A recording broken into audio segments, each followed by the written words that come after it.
Hey guys, it's Vic Merck. I have Mr. Sherrod Spikes. What did you do today? I just won a case tournament here at Legendary Phoenix Games. Okay, what were you playing today? I was playing something you won't expect, Punk Kashtira. Okay. Do you want to talk about any of your matchups, any shoutouts or anything? So first off, my matchups was crazy. I'm not gonna lie to you. I will say this purely as a deck, and if you mess up one time, it's not forgiven. But other than that, I think I did pretty good. All my matchups seemed like it's pretty straightforward, and the deck was consistent enough to keep going through people hand traps. Only thing I can say is that even though Punk does lose to Dro a little bit, because I got hit with Dro pretty much most of my matches, due to the nature of the deck, you can actually play with play through it better than other variants of Punk. So, Okay. and for my shout outs, of course, shout out to Jacksonville. Hey, we in Hinesville, but Jacksonville represented. Shout out to the Yu-Gi-Oh! Process. That's the channel right there. Go to YouTube, subscribe to that channel. Shout out to this channel right here. Subscribe to this channel. Shout out to Bradley, Gabe, Jeremy Mitchell. Shout out to Jerome. I know he's gonna be surprised when I say that. Shout out to Andrew. Shout out to Brian. Shout out to everybody. I'm forgetting some people's names, but shout out to them. Shout out. Keep on going. All right. So shout out to Nick. Shout out to everybody in Jacksonville. If I forgot your name, charge it to my head, not my heart. It just is a good feeling right now to win the case tournament. All right. You want to just get on with the deck profile then? Sure. Of course, you're gonna have the heart and soul of the deck. You're gonna have right here. You're gonna have No Ponziaman. You have to get to this card, and then you got to get to its side piece, Foxy Tune. So these 6 cards will get you there. Of course, I have other cards in the deck too, but that come later on. I only played 1 Ogre Dance. I wish I could play 3 of these, but with Joe running around, you kind of don't want that to be your first search, pretty much. On top of that, then we have Dear Note. Is that good? I play 2. Most people play 1, but the way my luck is that I will draw that 1, and then it'll always come out my hand and always feel like a brick. This is sometimes will be good because I'm in the mid game. I can't use this effect to bring out another Punk, so that's why I play 2. Also, I play 2 Sharkuzai. Sharkuzai is cool at 1. You can play that 1. Thing is though, with my build and the way I want to do things, sometimes I don't want to always bring this back from the board. So if I put E-Telly down, I can still bring out the second one and then go through my synchro my opponent's turn and everything. You play the 1 Wagon. That gets you to arguably one of the best cards in the deck. And get Mount Spider. Mount Spider is good. Sometimes when you just open this and you got brick in, you can just search 1, and sometimes it just gets you there. Search a trap and stop your opponent at least a little bit. So that's it for the Punk monsters. Now for the Kashtira part, I only play 6 of them. So I play 3 Fenrir's, 2 Unicorn, which I could play 3, but Konami will ban me for that. And 1 Kashtira Rise Heart. So the thing is that this is, in most Kashtira boards, this is a very good card. In my build, it's probably one of your worst cards. But to make that Rise Hard on your opponent's turn, you want to play this. Fenrir is just good. Just a good card. Going second is good. Going first, you can search out something else is also good. Unicorn gets you the birth and Theosis. It's really good. On top of that, I play this in different ways. So instead of making XCs, I usually make a Baron with this. So I have so many level 3 tuners. I have a level 7, and we go from there. So as for the hand traps, 3 Ash Blossom, 2 Dro, might bump that to 3. 1 Gold Circle, you can search it. And then let's go ahead and just get this out of the way. For his hand traps, I play 3 in Perm. So that's my hand trap lineup. You need to Dro in this format. Dro's a very powerful card, very unfair card, but when you throw against your opponent, it's a good card. It's a good unfair card. The rest is just standard. Like this haven't changed, this hasn't changed, this hasn't changed. So that's the hand trap line is pretty standard. All right. On to the spells.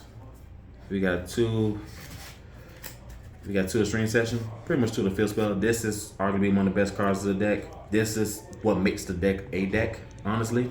Gives you so much advantage for no reason. I don't know what Konami was smoking when they made this, but I'm glad they was. 3 Pressure Planet. Use it pretty much as a rotor. It never stays in the field zone that long. You just do that just to get your Cashier out. And then if you got Cashier, you play 1 Theosis, and 1 berth. I'm thinking about bumping this up to 2, trying to figure out what I need to cut out for that, but definitely I need 2 berth. Berth put in a lot of work today, and if I had to, my games would end a lot sooner. And for us other spells, of course we got E-tailing. Not even gonna front with that. And immediately, I hate Droll. I hate Shifter. Especially when you don't have Kashtira. So I play 1 call by, 2 crossouts. So honestly, I don't have the shifters. I need to find a way to put that in maybe a side deck just so I can use the cross to stop that. But this did stop Drolls a lot today. I got Drolled a lot, and this put in work to stop those Drolls. So I like this. I like this ratio. I probably won't bump this up to a 3rd one. It worked well as it was, and I'm happy with that. On to the traps. Except for the infinite permanence, I only play 2 extra traps. There's a 2 of each. One's a popper. It pops a set card, but if you have pump, it pops any card. This is an imperm, but the problem is that for your opponent if you make a punk on the board, it also gains life points if you use that monster attack. So they all pretty good. Some people play one or the other. I like both of them. It's cool to have flexibility. So how many cards in the main deck? That's 43 cards in the main deck. Okay. So going to the extra deck, we have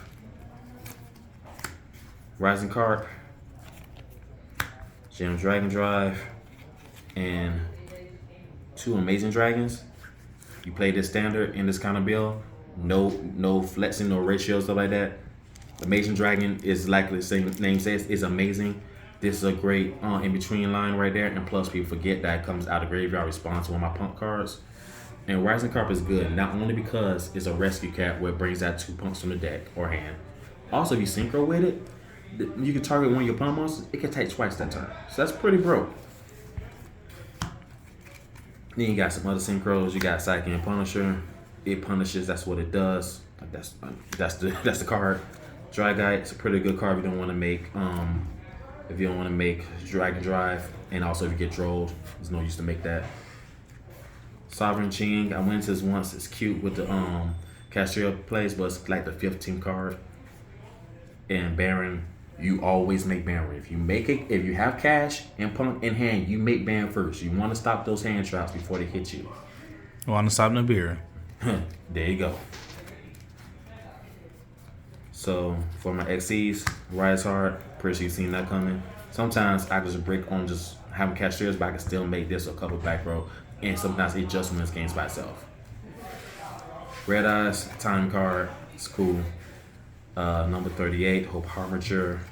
That is for the rank 8s. You really don't ever make this unless you're winning really well. If you're winning that well, then don't really need it.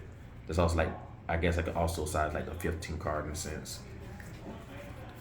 Breaksword, you need a rank 3. Sometimes you don't have 2 punks on board to stop everything else. You need to make a Zeus. Especially when there are only tuners. Exactly. You make this bad boy, don't activate effect because it could get knocked off the board. Attack, cool, make a Zeus, blow the board. Speak of Zeus. And also, it's out of order a little bit, but number 11, Big Eye. Big Eye is probably the best. If you can't get to that, it's still the best rank 7 you're going to get because it just snatch monsters. I mean, what can I tell you? Take your opponent's Rise Hard. Exactly. Now, I have been in awkward situations where I would have this kind of board where I have a Kashtira and like 2 punks on the board, and I really couldn't do anything with it. It's like a late game. I ran through my resources. Sometimes this will get you there. I played 1 Black Soldier Chaos. It's kind of hard to make, so if you don't want to run it, I understand. But when you do make it, and you make it with that Cashier, it's kind of hard for most decks to out, to be quite honest with you. They can't target it or destroy it by card effects. A lot of decks target and destroy, so it's going to be hard for them to out that. And plus a 3K beat stick at the end of the day that could boost itself up by 15, banish something, or attack twice. Yeah, so it's really darn good. That's it for the extra and for the side deck. Little wonky, but we gonna go with it. Harpy's Feather Duster. It's gonna be out of order still, so Harpy's Feather Duster. Evening match. Dark Ruler. Book of Moon. So I'm trying to put out all of my going second cards. So Harpies, come on back row. Hate. It's a long evening match. I just like evening match a little more Lightning Storm because at least the evening match might be dead right then, but at least you can set it. If you have a face-up card on the field, Lightning Storm getting you anywhere. Dark ruler. Sometimes just take care of monster heavy boards. And Book of Moon I like a lot. It's good for Pearl. It's good for Rescue Ace. It's good for a lot of different decks. And it's definitely good for Kashtira because sometimes they will just make the right hard pass. You just shut that thing off, keep moving, and just overall a good card in general in this meta. What's to go on first cards? Got Solemn Judgment. I mean, it's Solemn Judgment. I don't think I explained that. Eradicator. Shout out to Jeremy Mitchell, national champion. Yeah. So I play Ogre Dance. Ogre Dance is really easy to get to in this deck. And then if I don't have that, I just make a rank 7. I'm taking out your spells or your traps. Don't matter to me. So it's actually pretty good. It's actually pretty easy to play in this deck. Especially when you open this, you know how to make your line of play. And last but not least, D-Barrier. Again, you got Cashier, you got Pearly, you got Synchro heavy decks like Manadium, you got Adventure Synchro, all that good stuff. So it's just an overall good card. All right. Do you have any last things you want to say?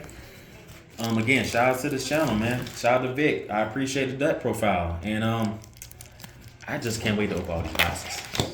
I just can't wait. I love it. All right. Everybody, this is Vic Merck signing off. Everyone have a nice day.